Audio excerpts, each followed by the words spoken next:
Aba, kada, eka, ha, ila, mana, nga, o para sa tauwaya.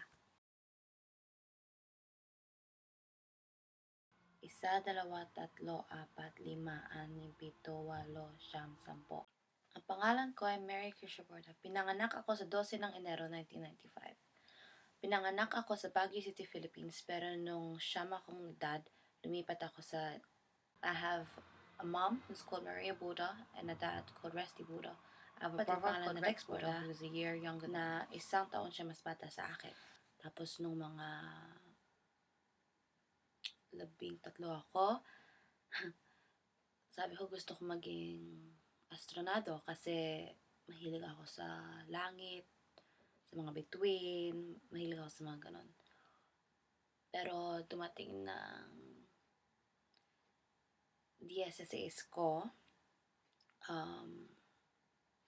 hindi ko naman talaga nawala yung pangarap ko na kumanta eh. Hindi naman talaga yung mawawala. Yun talaga ang gusto ko sa buhay kasi I never really lost my dream of playing music, becoming a singer. But I found photography. Yung dahil doon ako nag-isip maging artista, magpintura, kumuha ng mga litrato, gumawa ng mga litrato. Kasi kahit nung bata naman ako, mahilig ako gumagawa, mahilig talaga ako sa ganun. Kaya parang nakalimutan ko na lahat. Naalala ko lang yung gusto kong gawin sa medicine. I decided to do something for myself, so this is what I'm doing. I love art. I